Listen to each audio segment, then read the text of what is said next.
میں اپنی ماں جیسی زندگی نہیں گزارنا چاہتی۔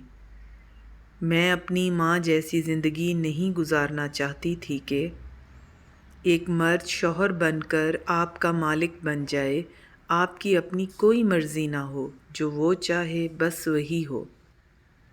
گھر میں رہے، کچن میں کام کرے، مار کھائے، ماں وہی کرتی تھی کیونکہ اس نے اپنی ماں اور معاشرے سے سیکھا تھا، مگر میں ماں جیسی نہیں تھی۔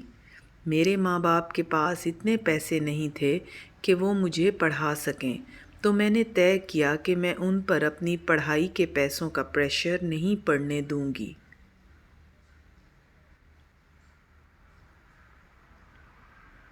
میں نے دن رات محنت کی تاکہ پیسے اکٹھے کر سکوں کہ میں خود پڑھ سکوں، پھر پیسہ میرے لیے پریشانی نہ رہے۔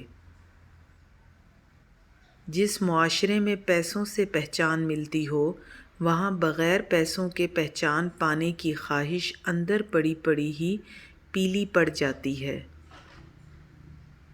میں بہت مضبوط ہوں، اتنی مضبوط کہ لوگ میری مثالیں دیتے ہیں۔ لیکن جب میں تم سے ملی تو میں تمہارے اندر دھنسنا شروع ہو گئی۔ جیسے ہی مجھے احساس ہوا کہ تم دلدل ہو تو میں باہر نکلنے کے لیے بھاگی۔ مجھے لگا کہ میری جان بچ جائے گی۔ تم نے رابطے کی کوشش کی، میں دل پر پتھر رکھ کر پڑی رہی۔ تم نے بار بار پوچھا کہ رابطہ ختم کرنے کی وجہ سمجھ نہیں آ رہی۔ میں کیا کہتی، پتہ نہیں میں تمہیں دوبارہ کیوں ملی۔ تم میری روح کے اندر دھنس چکے ہو، کہاں تک یہ سمجھ نہیں آتی۔